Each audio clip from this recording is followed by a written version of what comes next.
Alright, let's dive into a story that's both heartbreaking and profoundly human. Imagine dedicating your life to recovering the remains of those lost in war, only to become one of them. That's the story of Oleksiy Yukov, a Ukrainian known as the collector of souls. But this isn't just a tragic tale. It's a reflection of humanity's resilience, compassion, and the unseen costs of conflict. So let's break this down.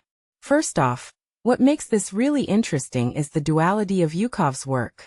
He wasn't just recovering Ukrainian soldiers. He was also retrieving Russian soldiers and civilians. In my opinion, this speaks volumes about his character. War dehumanizes people, but Yukov refused to let it. He saw every life as worthy of dignity, even those on the opposing side. What many people don't realize is that this kind of neutrality in the face of conflict is incredibly rare. It's easy to demonize the enemy, but Yukov's actions remind us that even in war, humanity can and should prevail. Now let's talk about the risks he took.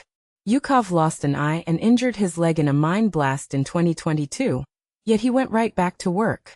Personally, I think this level of dedication is almost incomprehensible. It's one thing to risk your life once, but to do it repeatedly knowing the dangers? That's a level of selflessness that's hard to wrap your head around. It raises a deeper question. What drives someone to keep going in the face of such danger? I believe it's not just about the families he helped, it's about his own sense of purpose. He saw his work as a way to bring closure, to end the wandering of souls, as he put it.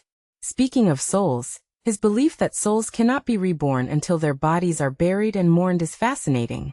From my perspective, this ties into a broader cultural and spiritual understanding of death. It's not just about physical remains. It's about the emotional and spiritual release for the living. This idea that the war won't end until the souls are at peace is both poetic and haunting. It suggests that the impact of war goes far beyond the battlefield.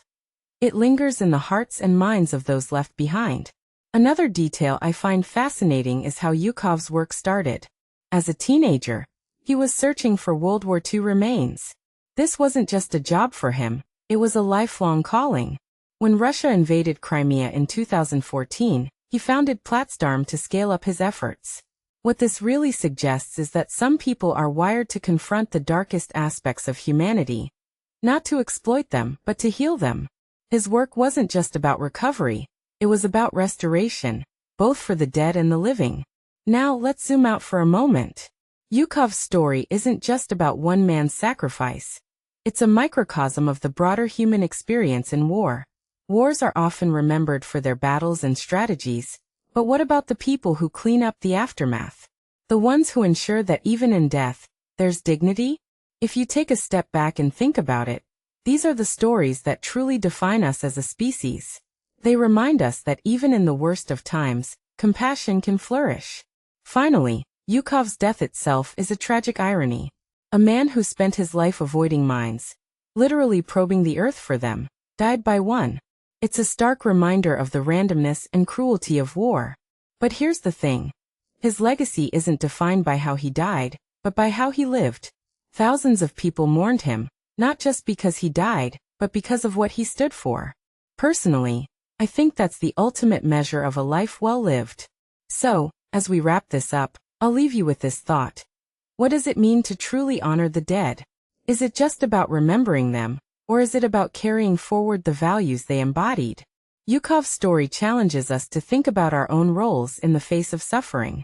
Are we collectors of souls, or are we just bystanders? Let me know what you think in the comments below.